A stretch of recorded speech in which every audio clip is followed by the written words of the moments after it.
एक बार माता पार्वती ने भगवान भोलेनाथ से कहा, यह बात गलत है कि सोमवती अमावस्या पर स्नान करने वाला हर व्यक्ति बैकुंठ को जाता है।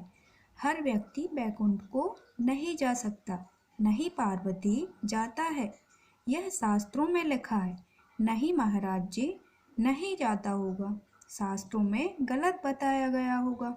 नहीं, ठीक लिखा है। अच्छा, शंकर जी ने कहा, देखो, ये जो नहाने जा रहे हैं ये तमाशबीन है, ये घुमक्कड़ हैं, ये पर्यटक हैं, ये मेला ठेला देखने के लिए आए हैं। गंगा जी नहाने का इनका मन ही नहीं है।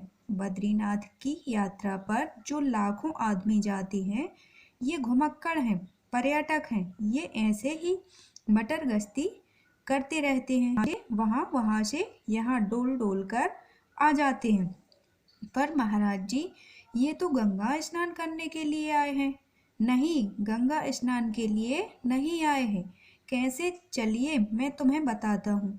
गंगा स्नान करने वाला हर वह व्यक्ति होगा जिसका हृदय, जिसका अंतःकरण भी गंगा के जल की भांति निर्मल होगा। भीतर भी जिसने अपने आप को निर्मल बनाया होगा और बाहर से भी बना रहा होगा, ऐसा व्यक्ति गंगा जी में नहाने वाला है। बाकी सब तमाशबीन है। ठंडी में नहा रहे हैं तो तमाशबीन कैसे हो सकते हैं? शंकर जी बोले, चलिए तुम्हें दिखाऊं। मित्रों, दोनों ने अपना रूप बदल लिया।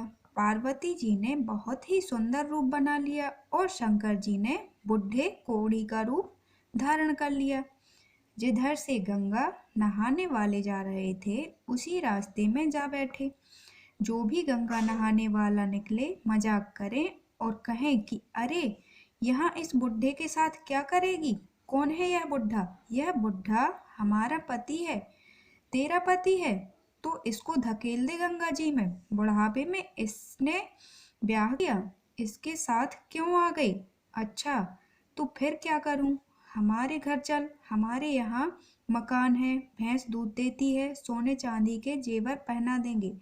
जो भी आए उस बेचारी से ऐसी ही बातें कहते चले गए। कोई रुपया दिखाता दिखाता। पार्वती जी की बड़ी आफत आ गई। उन्होंने कहा, महाराज जी, जिंदगी भर देवताओं ने हमें माता जी कहा। आप हमें इन गंगा स्नान वालों के पास ले आए हैं। ये हमारी कैसी मिट्टी पलीद कर रहे हैं। शंकर जी बोले, देख लीजिए, आप ही कह रही थी कि ये गंगा जी नहाने आए हैं। ये कोई गंगा नहाने नहीं आए हैं, वरन मौज मस्ती करने आए हैं। इनका गंगा जी से कोई संबंध नहीं है। शाम तक यह सब देखकर पार्वती जी बोली, महाराज जी, यह तो घोर कलयुग आ गया। ढोंग ही ढोंग, चालाकियां ही चालाकियां, बेईमानी ही बेईमानी छा गई है। चलिए यहाँ से। शंकर जी ने सोचा, कहीं ऐसा ना हो कि पार्वती जी के मन में अनास्था छा जाए। सो उन्होंने कहा, देखो, कोई ऐसा भी होगा जो वास्तव में गंगा नहाने आया होगा। ठीक है महाराज जी, वह भी दिखा दीजिए। बस थोड़ी देर में एक आदमी आया। उसने दोनों को देखा और पूछा, देवी, ये कौन है? पार्वती जी बोली, ये हमारे पति हैं और कोढ़ी हो गए। कोढ़ी होने की वजह से गंगा स्नान के लिए इन्हें हम कंधे पर रख कर लाए हैं। हम थक गए हैं इसलिए यहाँ बैठ गए हैं। गंगा थोड़ी दूर रह गई है। यह कोई 1-2 मील कुछ देर में चलेंगे और इन्हें गंगा स्नान करा देंगे। अच्छा देवी, आप धन्य हैं। आप जैसी नारियों की वजह से ही पृथ्वी पर सूरज और चांद टिके हुए हैं और जमीन टिकी हुई है। आप जैसी नारियां ना होती तो यहाँ धर्म कहाँ रह पाता। धन्य है आप। और उनकी परिक्रमा करके कहा, माता, आप आज्ञा दें तो मैं कुछ सेवा कर दूं। क्या? माँ, मैं हूँ तो बड़ा गरीब और मैं चाहता हूँ कि आपके पति को अपने कंधे पर बैठाकर गंगा जी तक मैं लेकर चलूं। इनका तो खून मवाद टपकता है, तुम कैसे लेकर चलोगे? नहीं माता जी, आप आज्ञा दे तो मैं आपके पति को लेकर के चलूंगा। जिनके शरीर से मवाद टपक रहा था, बदबू आ रही थी, उन्हें अपने कंधे पर लेकर 2 मील तक वह गया और गंगा स्नान कराया। और मक्के के सत्तू जो उसके पास थे वे निकाले और बोला, आप भी खा लीजिए और हम भी खाएंगे।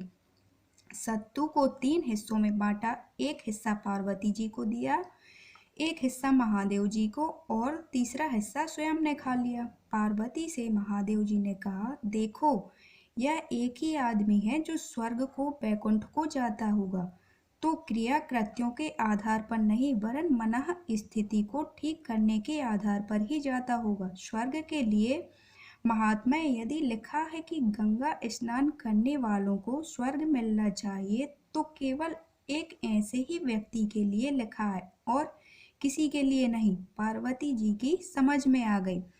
अतः आपको मेरी यह कहानी पसंद आई हो तो प्लीज़ मेरे चैनल को लाइक कीजिए, सब्सक्राइब कीजिए एंड शेयर कीजिए। धन्यवाद।